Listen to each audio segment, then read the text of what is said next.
Today, we're going to take a look at countries where Americans are definitely not welcome. If you are a resident of the United States, you will be surprised at the narratives promoted by the governments of these countries. We will start our list with Belarus and end with a secret country, so watch the video to the end if you want to know this terrible secret. Belarus. Belarus's stance and media narratives, often reflecting anti-American sentiment, have roots that can be traced back to the post-Soviet era and have been influenced by its close political and economic ties with Russia. Although Belarus, under the leadership of President Alexander Lukashenko, has maintained some level of state control over the media since 1994, the portrayal of the United States in these publications is heavily influenced by broader geopolitical tensions, particularly between the West and Russia, and this cannot help but affect the mental health of American citizens. To keep your nerves in check, take advantage of health insurance from our partner, Ekta Traveling. All links in the pinned comment. The timeline of anti-American sentiment in Belarus is not linear, but has fluctuated with the ebb and flow of international relations. Notably, periods of heightened tension in US-Russian relations often see a corresponding increase in anti-American rhetoric in Belarusian state media. This has been particularly evident in times of conflict or disagreement over security issues in Europe, such as the expansion of NATO, the conflicts in Ukraine, and sanctions imposed by the West on Belarus and Russia. Moreover, Belarus's role in regional security, especially in the context of its support for Russia's policies and actions, has further amplified anti-American propaganda. This has been part of a broader narrative that portrays the United States as a destabilizing force in international affairs, often blaming it for geopolitical tensions without a direct link to specific events or dates. The information campaigns are designed to reinforce the government's position and justify its policies, both domestically and in its alignment with Russia, thereby maintaining the status quo of Lukashenko's regime. Yemen. In Yemen, the origins and intensification of anti-American sentiment are closely intertwined with the country's complex and multifaceted conflict, particularly since the escalation of the Houthi movement and the subsequent Saudi-led coalition's military intervention in 2015, which the United States has supported. The Houthis, officially known as Ansar Allah, emerged from Yemen's Zaidi Shia minority and have expressed strong opposition to what they perceive as American interference in Yemen and the broader Middle East. This stance is rooted in the group's resistance to Yemen's pro-Saudi government and opposition to US drone strikes targeting Al-Qaeda in the Arabian Peninsula, AQAP, which have occasionally resulted in civilian casualties.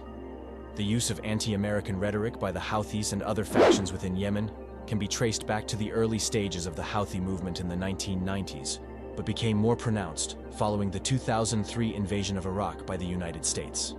It further escalated after 2011, during Yemen's political upheaval, and the Houthis' eventual takeover of Sana'a in 2014-2015. The portrayal of the US as a destabilizing force in the region, through drone warfare and its support for the Saudi-led coalition, has fueled anti-American narratives, serving both as a rallying cry against foreign intervention and as propaganda to legitimize the Houthis' governance and military actions. This context of external military intervention, political instability, and local resistance has contributed to a pervasive environment where anti-American sentiment is propagated through state-controlled media, political discourse, and public sentiment, reinforcing the group's ideological stance and justifying its actions on the ground. Somalia. In Somalia, anti-American propaganda has roots in the historical interactions between the United States and Somalia, notably intensifying after the failed US military intervention in 1993. Famously depicted in the Battle of Mogadishu, or Black Hawk Down incident. This event left a lasting impression on the Somali population and has been used by various groups to fuel anti-American sentiment. The narrative of foreign intervention and the subsequent portrayal of the US as an invasive force have been leveraged by Al-Shabaab, an Islamist militant group, to garner support and legitimize their insurgency. The rise of Al-Shabaab in the mid-2000s further escalated the propagation of anti-American propaganda. Al-Shabaab's use of media to disseminate its narrative has included framing the US and its allies as crusaders against Islam, a rhetoric that has been effective in recruiting and radicalizing individuals. The group has capitalized on the historical grievances stemming from US military actions in Somalia and the broader region, portraying themselves as defenders of the Somali people against foreign domination. Moreover, The ongoing US drone strikes targeting Al-Shabaab militants, which sometimes result in civilian casualties, have exacerbated anti-American sentiments. These incidents provide Al-Shabaab with propaganda material to further their narrative of victimhood and resistance against Western aggression, reinforcing their ideological campaign against US influence in Somalia and the broader Horn of Africa region. Sudan's history of anti-American sentiment and propaganda has roots in various geopolitical and regional conflicts, notably influenced by its complex relations with the United States over the past few decades. The presence of anti-American propaganda became particularly prominent following the imposition of US sanctions in the 1990s, in response to Sudan's government hosting Osama bin Laden and allegations of state-sponsored terrorism. Relations further deteriorated after the US bombed a pharmaceutical factory in Khartoum in 1998, mistakenly believing it to be producing chemical weapons. This incident significantly bolstered anti-American sentiment, portraying the US as aggressive and unjust in the eyes of many Sudanese. The situation in Darfur, starting in the early 2000s, and the subsequent labeling of the crisis as a genocide by the US, while seen as a positive step by international observers, also contributed to the complexity of Sudanese-American relations. Although the US played a pivotal role in brokering the Comprehensive Peace Agreement in 2005, ending the Second Sudanese Civil War, skepticism remained due to the preceding years of sanctions and military strikes. The ousting of President Omar al-Bashir in 2019 and Sudan's transition towards a more democratic governance structure opened the door for improved relations with the West, including the United States. However, the legacy of anti-American propaganda, rooted in past conflicts and interventions, underscores the challenges and opportunities in rebuilding Sudanese-American relations in a new political era of Sudan. Nicaragua. Nicaragua's anti-American sentiment has historical roots that can be traced back to the early 20th century, with significant intensification during the Cold War era, particularly in relation to the Nicaraguan Revolution and the Sandinista government's rise to power in 1979. The US involvement in Nicaragua, especially the support of the Contra rebels in the 1980s, aimed at overthrowing the Sandinista government, which was perceived as pro-Soviet and anti-American, is a pivotal point in the development of anti-American propaganda in the country. This support included financial aid, military training, and intelligence, despite controversies and the international condemnation of the Contras' human rights abuses. The anti-American narrative in Nicaragua is deeply intertwined with national identity and sovereignty, portraying the US interventions as imperialistic attempts to control Nicaragua's political and economic systems. The Sandinista regime, through its state-controlled media, emphasized US aggression to rally nationalistic support and justify its policies, including the mobilization for defense against perceived external threats. The period of the 1980s, therefore, marks a peak in anti-American sentiment, propagated through official channels and media, cementing a legacy of distrust and opposition to US policies that continues to influence Nicaragua's political rhetoric and public opinion today. Zimbabwe's anti-American sentiment has been notably shaped by its long-standing president, Robert Mugabe's tenure, which lasted from 1980 until his ousting in 2017. The foundation for anti-American propaganda in Zimbabwe is deeply rooted in historical, political, and economic disputes, particularly centered around land reform policies and human rights issues.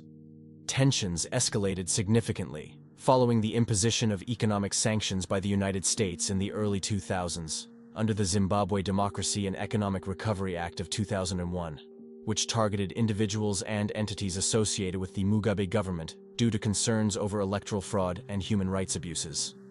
The sanctions, perceived by the Mugabe regime as an act of Western imperialism and aggression, were used as a tool to rally nationalistic sentiments among the Zimbabwean populace. State-controlled media, which held a monopoly over the narrative within the country, was leveraged to disseminate anti-American and anti-Western propaganda, portraying the sanctions as unjust and as an attack on Zimbabwe's sovereignty. This narrative served not only to deflect from domestic issues but also to solidify Mugabe's political base by uniting it against a common external enemy. The peak of this anti-American sentiment and propaganda can be traced back to the early 2000s, coinciding with the implementation of the sanctions and worsening economic conditions, which the Mugabe government frequently attributed to Western policies rather than domestic mismanagement. Afghanistan. Taliban control. The appearance and propagation of anti-American propaganda in Afghanistan have been significantly influenced by the long history of conflict within the country, with marked increases following key events. The Soviet invasion of Afghanistan in 1979 and the subsequent decade-long war played a foundational role, during which the United States supported the Mujahideen fighters against the Soviet forces. This period sowed seeds of complex relations between Afghanistan and the United States. However, anti-American sentiment saw a significant uptick following the US-led invasion in 2001, aimed at dismantling al-Qaeda and removing the Taliban from power. This invasion, and the prolonged military presence that followed, have been central to the growth of anti-American propaganda in Afghanistan. The presence of foreign troops, civilian casualties from military operations, and drone strikes have been potent factors, fueling resentment and opposition among the Afghan population and insurgent groups alike. The Taliban, in particular, have leveraged such sentiments in their propaganda, portraying the United States as an occupying force and themselves as defenders of Afghan sovereignty. This narrative has been effective in rallying support against foreign presence and has been a recurring theme in the group's communication and recruitment efforts. The period from 2001 onwards, therefore, marks a significant phase in the amplification of anti-American propaganda in Afghanistan, reflecting the complex dynamics of military intervention, national sovereignty, and the broader geopolitical contestations in the region. Libya. Anti-American propaganda in Libya can be traced back to significant historical events that have shaped US-Libya relations over decades. The relationship has been tumultuous, marked by periods of conflict and cooperation. One of the earliest and most notable spikes in anti-American sentiment occurred following the 1986 US bombing of Tripoli and Benghazi, an attack ordered by President Ronald Reagan in retaliation for the Libyan involvement in a terrorist attack in Berlin. This event deeply entrenched anti-American feelings among the Libyan population and was leveraged by Muammar Gaddafi's regime to fuel nationalistic fervor and anti-Western propaganda. Gaddafi's rule from 1969 until his fall in 2011 was characterized by a strong stance against Western influence in Libya and Africa more broadly. His government frequently used state-controlled media to disseminate propaganda that painted the US as an imperialist and Zionist force against which Libya was a defiant opponent. This narrative was bolstered by further incidents, such as the Lockerbie bombing in 1988 and the resulting international sanctions led by the United States, further deteriorating relations and amplifying anti-American propaganda. The 2011 NATO intervention in Libya, which played a crucial role in the overthrow of Gaddafi, marked another significant moment in the history of US-Libya relations. While it initially led to an improvement in diplomatic relations with the West, it also provided fodder for groups opposed to the intervention to disseminate anti-American sentiment, illustrating the complex and fluctuating nature of Libya's stance towards the United States over time. China. The roots of anti-American sentiment in China can be traced back to historical events, with a notable increase during the Korean War, 1950-1953, when China engaged directly in conflict with United States-led United Nations forces. This period marked the beginning of systematic anti-American propaganda as part of the Resist America Aid Korea campaign, aimed at mobilizing the Chinese population against perceived US imperialism.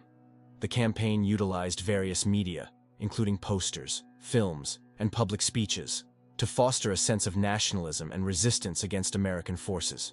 In the following decades, anti-American sentiment in China fluctuated, often reflecting the state of bilateral relations.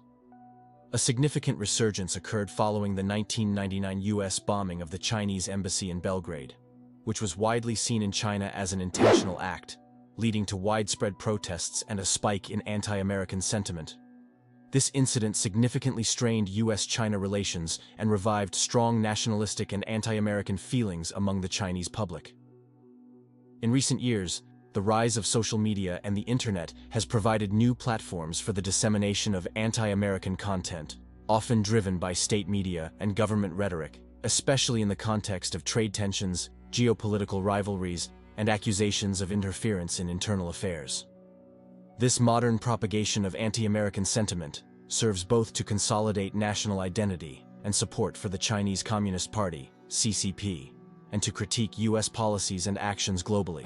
Russia anti-American propaganda in Russia has deep historical roots, stretching back to the Cold War and even earlier, to the Bolshevik Revolution of 1917.